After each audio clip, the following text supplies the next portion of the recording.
皇太后，干脆请您来临朝称制。朕不配做这个皇帝，就由母后和大司马来做吧。傲儿，你别再胡闹了，母亲已经向你认错了，难道要我跪下来向你哀求不成？岂敢！儿臣这就向舅舅请罪去。朕以后不管了。从今往后，汉朝的江山可以不再姓刘，改姓王。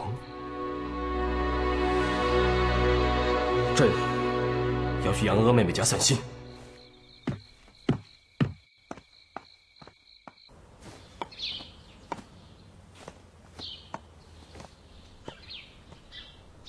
太后吉祥。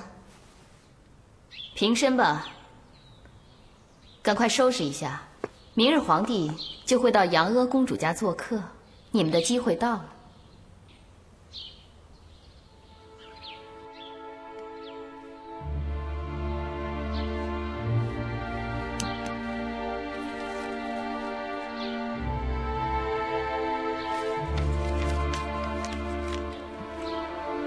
来人，恭王请吩咐。把这个锦囊务必交到赵飞燕姑娘手上。是。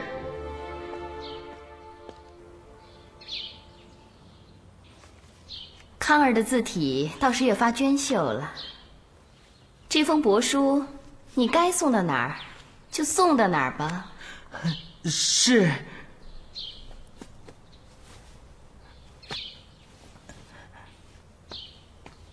柳儿，奴婢在。你速去通知魏大夫，就说明日前往杨阿公主府的车骑，提前2刻出发。是。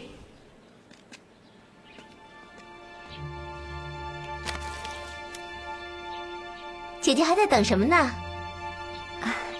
我在等夫人，看她怎么还不来。夫人不是说就我们2个去吗？快上车吧。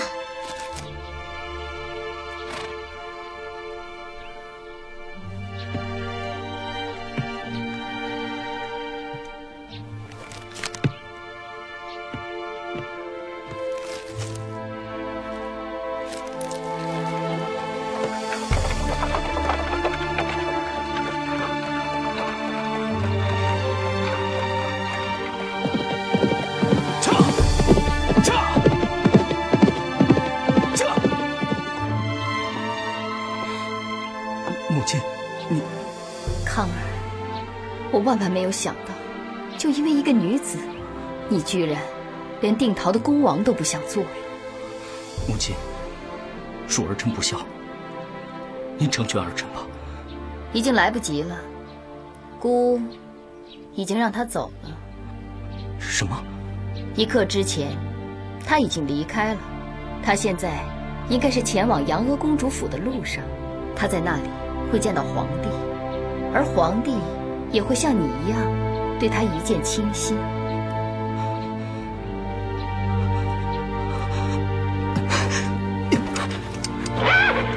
康儿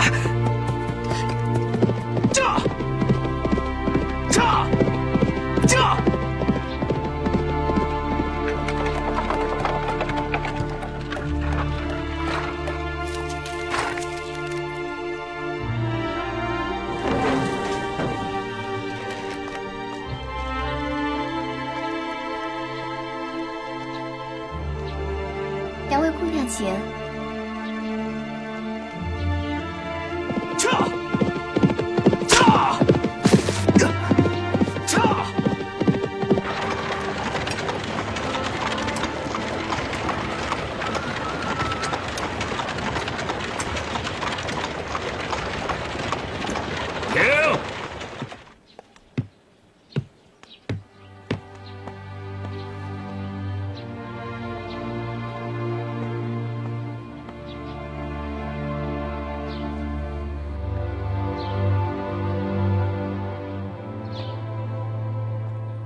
平身，赐座。妹妹，来，与朕同坐。臣妹请来美人为陛下歌舞。这美人可非同凡响。非同凡响，那朕倒要看看是个怎样的美人。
好，驾！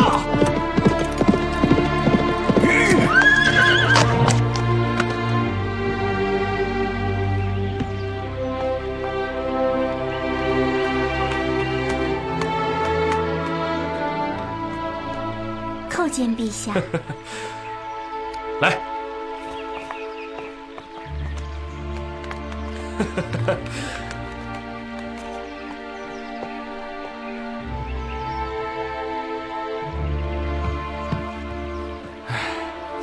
来，坐。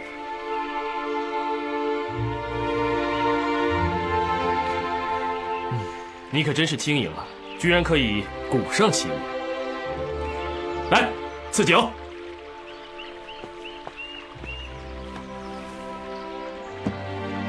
朕赐你美酒。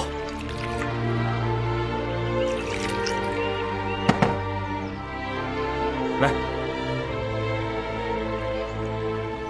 谢陛下。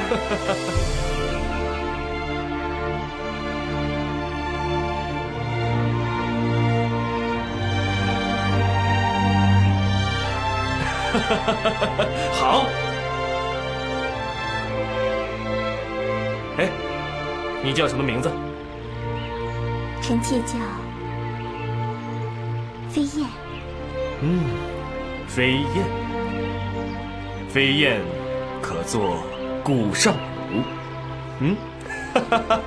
来。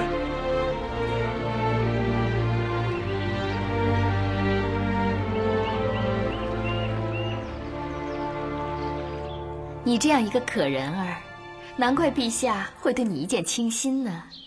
我敢断定，3日之内，陛下必会派人来接你进宫。到时你会成为永巷内最美的一朵花，陛下会专宠于你。到那时，你才会真正是有享不尽的荣华富贵。不过，永巷是个是非之地，越是得宠，就越是招人嫉妒，越受到危险，一定要处处小心呢。皇帝呀，是世界上最容易变心的男人，所以呀，你一定要牢牢抓住他的心。这个叫西鸡丸，可保你青春永远不衰。记住了，这也是你抓住天子之心的唯一方法。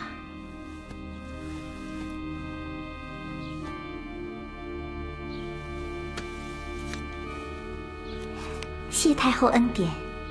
不必谢，这是你的福分，我只不过是助你一臂之力罢了。你只要记住，往后每隔3天敷肚脐上1颗就可以了。可是，往后你不必担心，永巷之内定会有人代我送此药丸给你。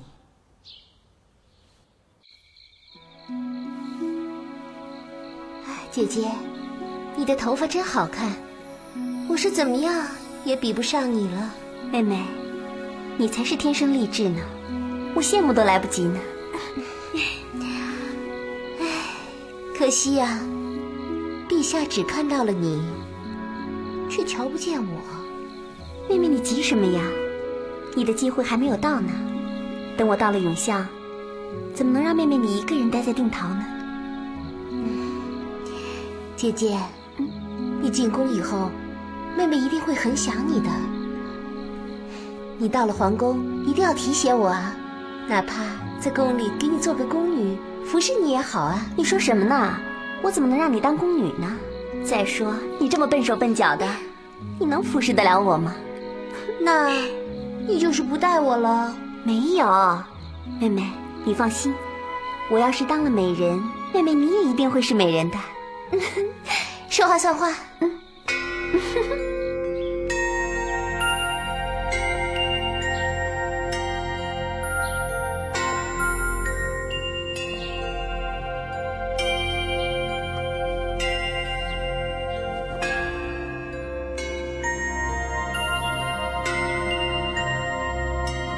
起来吧。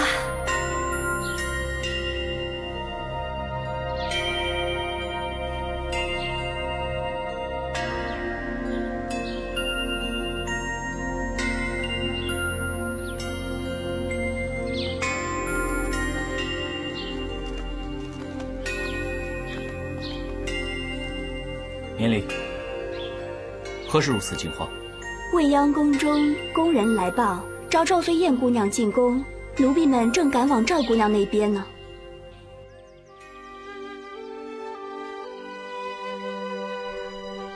妹妹，不用多久就会见面的。飞燕，时辰不早了，上车吧。是。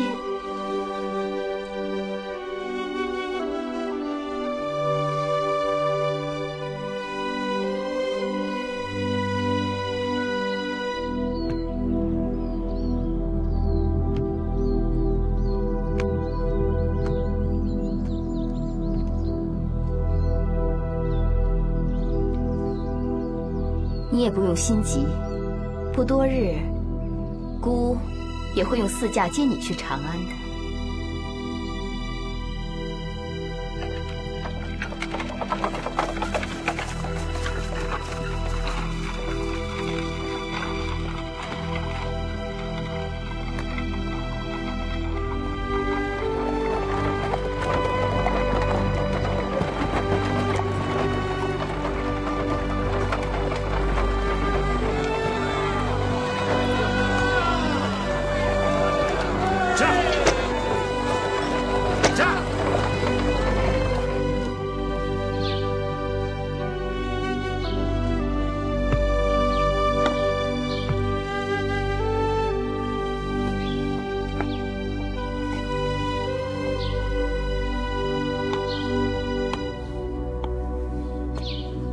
赵飞燕进入了这繁华的长安，一场噩梦就这样开始了。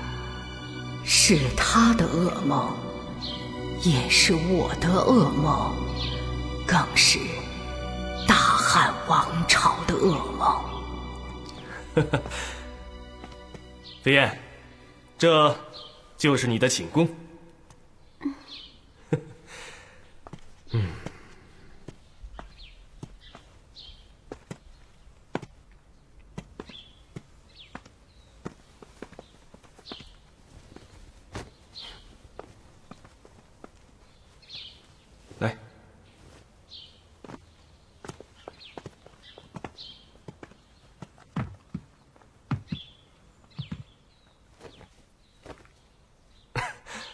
飞燕，朕知你独自一人进宫，一定倍感寂寞，所以，特命程一坊做了我这个人偶。皇上不在的时候，就由我来陪你吧，好不好？好不好？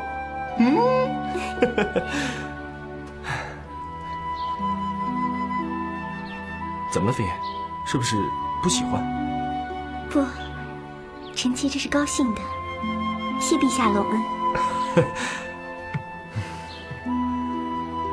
啊，飞燕，这是朕特地为你挑选的宫人，他可是永相最得力的宫人。奴婢叩见夫人。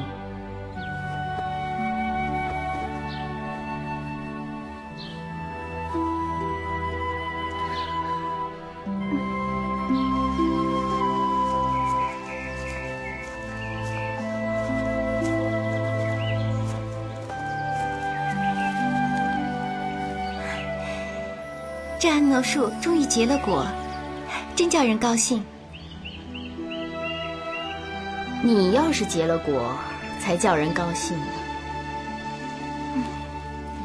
儿媳也想尽快怀上恭王的子嗣，只是恭王整夜抚琴，并不曾亲近于臣妾。恭王不是曾经临幸于你吗？那一夜并没有接上珠胎。你呀，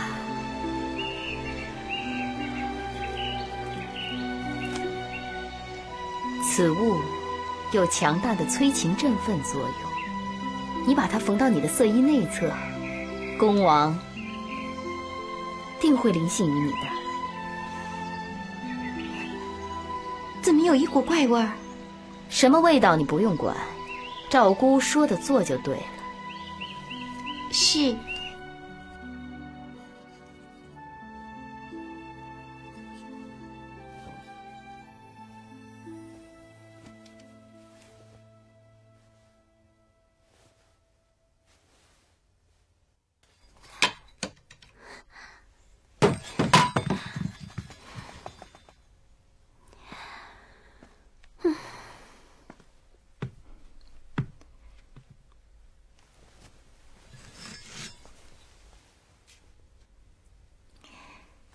夫人不必动怒，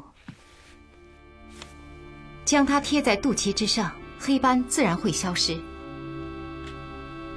原来你也是定陶的。夫人心里有数就好，不必多言。快贴上这贴药吧。以后每3日，奴婢自然会为你送上西鸡丸。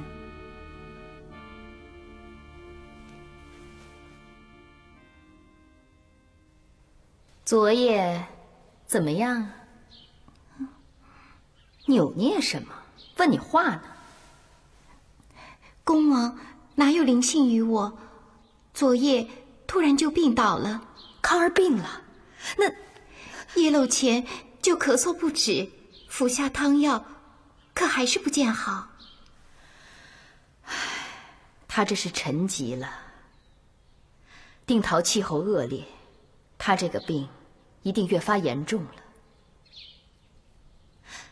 你速去收拾行装，我们可能就要去远行了。是。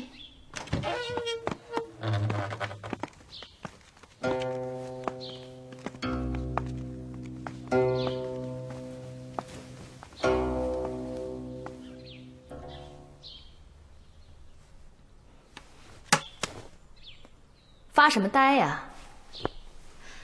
赶快收拾行装，随姑去长安。姑给你机会。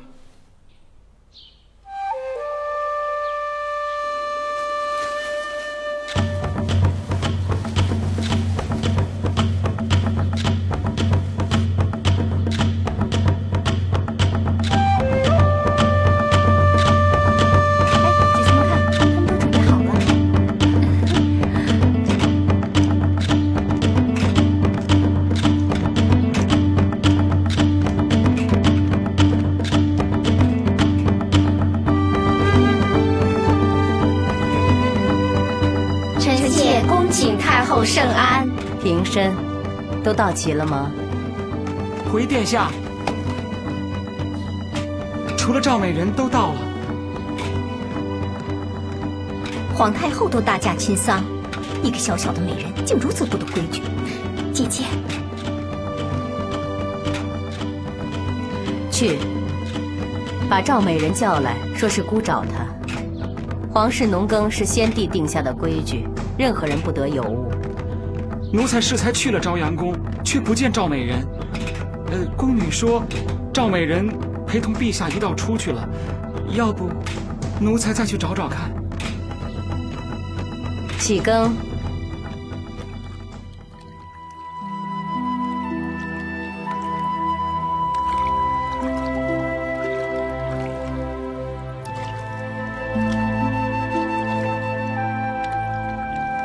太后驾到！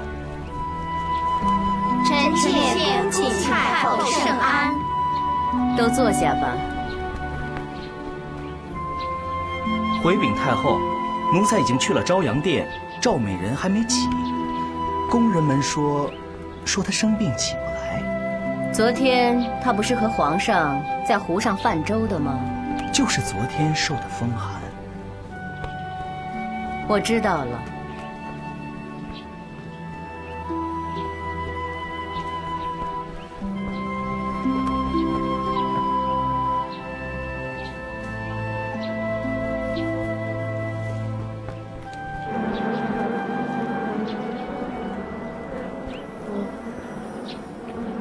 咱们所有人夜半就起了，巴巴的候着鸡鸣，到这儿来养风。有人倒好，现在还在睡大觉呢，说不定到日中才起呢。哟，谁这么大胆？太后、皇后可都到了，还有谁？还不就是新进宫的美人呗？阿姐，不要再说了，我就要说，慕君恩而不恃宠矜骄，这才是后妃之德。后妃行为做事应该处处想着自己是天下的表率。咱们所有人谁不是心知玉液，谁不是从小养尊处优，事事处处都有人伺候着长大的？哼，那位倒好，本来只不过是公主府的一位舞姬，这么快就恃宠生骄，忘了自己的本分。许烨说话像是蜜蜂在蛰人。回禀太后，嫔妃心里想的就是替其他嫔妃鸣不平。况且永巷之中这么想的也并非我许烨一人吧。回夫人话，太后正领着各宫在枫林养风。太后在问许夫人，好像什么？好像在议论夫人。准备一下，现在就去枫林。是。夫人，你不能去。可是许烨已经在太后面前说我坏话了。夫人，你忘了，你生病了，你现在去，不是自己打自己的嘴巴吗？现在去还能亡羊补牢，就说我强制身体抱恙而来，刚好还能堵住他们的嘴。夫人，你去不得，这宫里的人，个个都是七窍玲珑心，大家心里都明白，夫人你根本就没有病，你不去，他们会向皇后进谗言；你去了，他们背后还是会嚼舌头，你去了也没有用。那该如何是好？这永巷之中，只要有一个人不明白就好，就是陛下。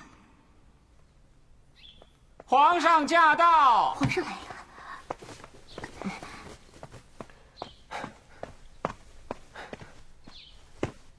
陛下，赵美人这是怎么了？夫人头昏脑胀，身体不适。为什么不早禀报？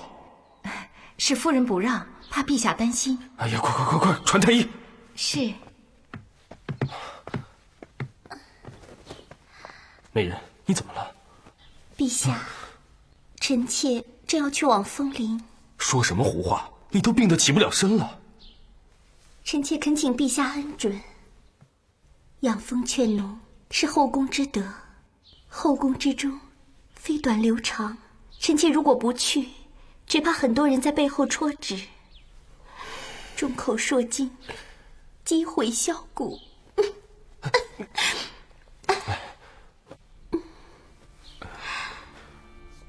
陛下，臣妾的身体并不重要，只怕日后被人抓住把柄，有朝一日毁于人言。万一陛下再听信了谣言，那臣妾就不能与陛下天长日久了。你不去，哪儿都不去。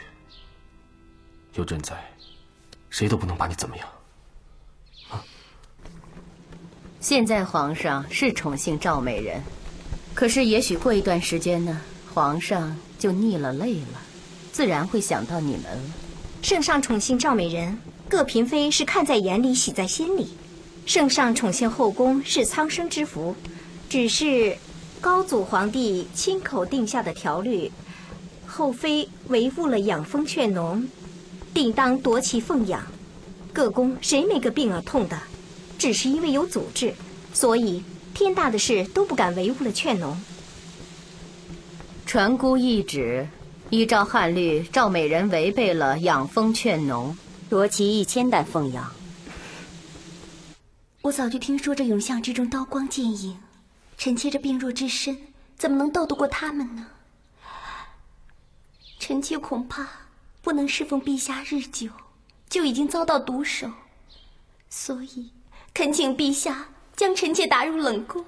哎，太后也是依据祖制办事，历朝后宫都是如此，并非针对你一个人。可是太后好像并不喜欢臣妾，臣妾该怎么办呢？皇太后驾到！陛下救我！太后一定是来惩办我的，怎么办呀？别怕，有朕在，谁都不能把你怎么样。你先到后面回避一下。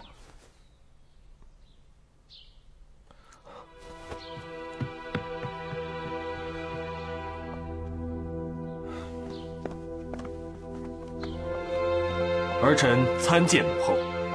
免礼平身。傲儿，今天不是要宣誓议事吗？有大将军大司马在，朕命他主持。赵美人病了，朕过来看看。哦，姑正好也要来看看赵美人的病的。母后，赵美人刚刚服过药，她确实病得不轻，请母后还是准许她休息吧。她违误劝农，姑已经夺了她1000担的奉养。现在姑来看看她是否病得很重，如若是呢，姑倒是可能从轻发落对她的处置。不必了，朕已经赐他家人1000顷良田，补偿过了。傲儿，你怎么可以这么做呢？先罚后赏，那惩罚不成了摆设了吗？你如此宠溺一个美人，永巷别的妃子会怎么想呢？母后，朕连宣誓议事都交给大将军大司马了，这点家事，母后就不用操心了吧？傲儿，你又在跟我斗气。皇太后殿下，我一直都在退让。选举官员我不管，朝廷议事我不管，外戚贪赃枉法我不管，你还要我怎么退让？母后，儿臣只想好好过人的日子，管管家事，对自己心爱的女人好一点，这有什么错？陛下，传旨，再赐赵美人1000金。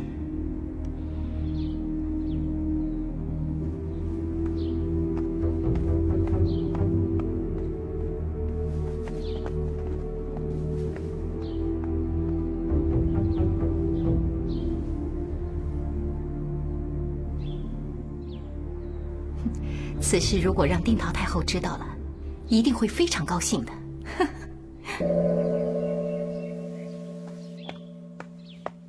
禀皇太后殿下，大司马请您赶快赶回府中，老侯爷他归天了。眼前的哭风凄雨，迷离一片，看不清公事，也看不清方向。父亲离开的同时，还有一个危机在悄悄降临，可是我不知道它在哪里。它就像梅雨一样阴冷、细腻，无所不在。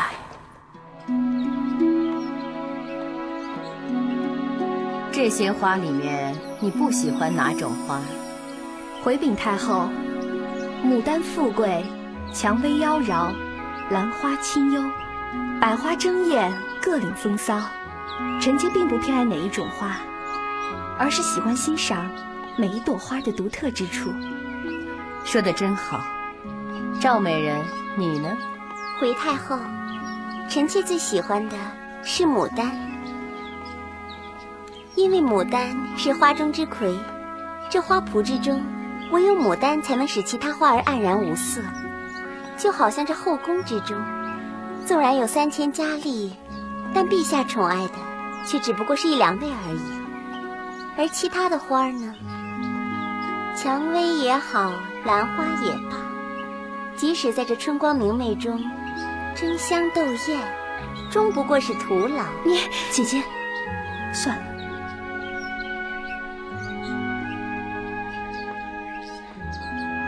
赵美人，花无百日红，越是开得饱满，越是离凋谢不远。再娇艳的花，朝夕相对，也有看腻烦的一天。牡丹纵然艳压群芳，但要不是百花齐放，也称不上春色满园。你们啊，好不容易凑到一块赏个花儿，也非要争出一个高下来吗？臣妾知错。太后教训的是，拿上剪刀，剪上一些你们各自喜欢的花，回头啊，顾给陛下送去。是太后。太后殿下，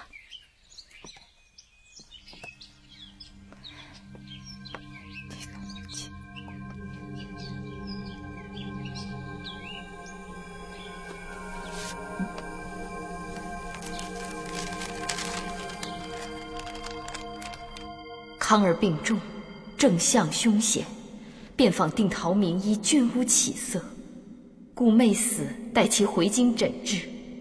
恳请太后念及康儿乃皇室血脉，及臣妾舐犊之情，出城相见。太后恩德，德布天下，名传百世。一定逃亡回京看病，确实是一个很好的借口。但是，在姑看来，定陶太后为人处事，并非这么简单。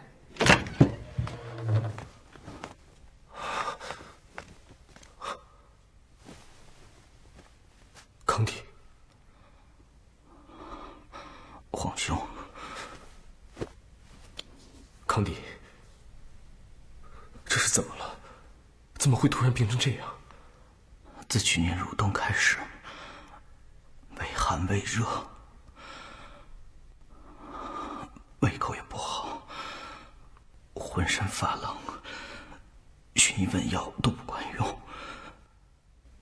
看来这病是好不了了。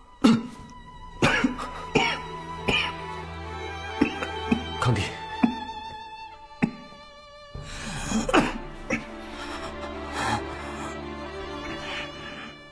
有皇兄在，不许你说这种丧气话。来人，在。传朕口谕，把宫里的太医通通请到别院，为定陶王诊病。是陛下。康帝，既然已经来到长安，你就要安心养病。我一再向母亲讲，不要为我的病而来，一来有违汉制，二来母亲和太后几十年来结下的恩怨深深，此举必将会给陛下和太后带来许多麻烦。你都病成这样了，还想着这些做什么？朕自会去说服太后，你只需要安心养病，其他的事情皇兄自有安排。谢陛下。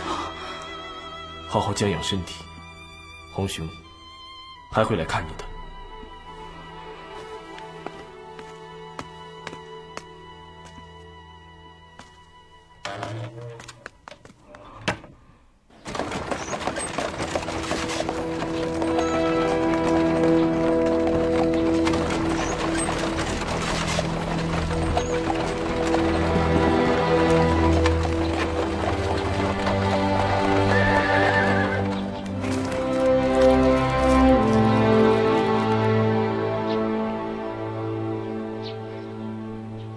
看来皇上刚刚来过。是啊。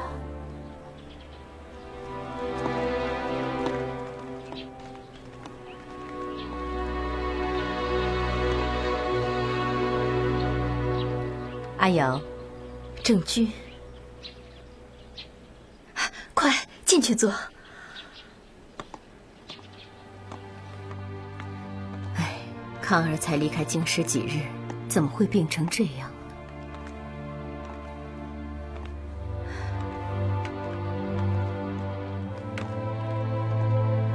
我呀，我真想拿我的命来换取我儿子的命。如果能这样的话就好了。阿瑶，你不要太难过了。康儿这孩子心地善良，上天一定会眷顾他的啊。姐姐，不，太后，求您高抬贵手，救我康儿一命。想起之前在永孝，我不甘于命，处处与姐姐针锋相对。今时今日，想起来，真觉得我那个时候心胸狭隘。现在想想，是多么的愚蠢和可笑啊！我自知一生做下错事太多，现在已经悔之晚矣。可是我现在并无他求，只求我的康儿能健健康康的。如果能这样，即便现在我死在你眼前，我也无怨无悔。阿瑶，太后，就求您准许我的康儿在长安治病吧。等他病治好之后，臣妾立刻随康儿返回定陶，安度余生，从此再不回长安。姐姐，姐姐，我知道您并不相信，可是您也身为人母，您也有儿子，就看在康儿是先帝血脉的情分上，求您大发慈悲，救救我的康儿，准许我的康儿在长安把病治好吧。臣妾只想伴着康儿，可以照顾他就行。求您成全，求求您了。来，你快起来吧。阿瑶，你放心吧，既然你和康儿已经回到了长安，我自然会找宫里面最好的太医为他诊治。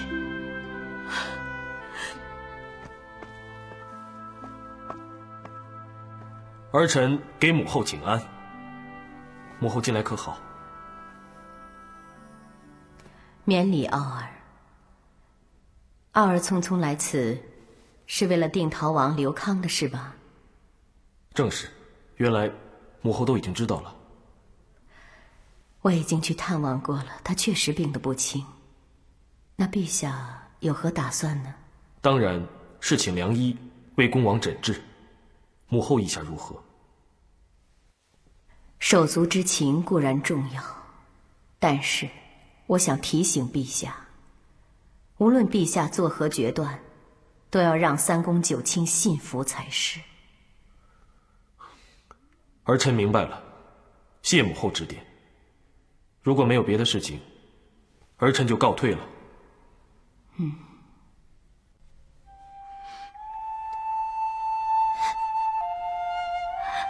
恭王，你怎么变成这样了？没什么，看到你，我好多了。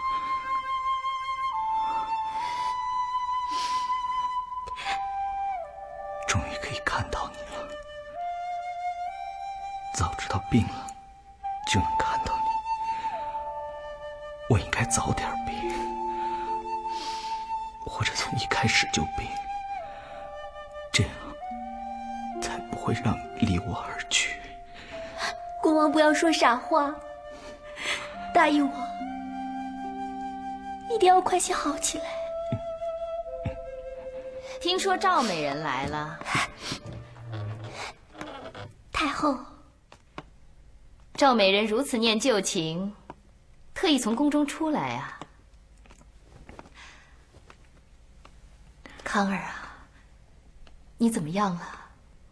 和母亲说说。今日好多了。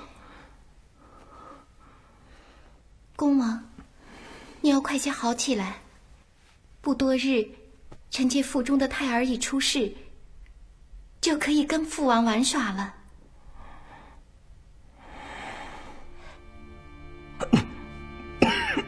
康儿，康儿，康儿，你看看母亲啊！康儿，你还是好好歇息吧。赵美人，你该回宫了。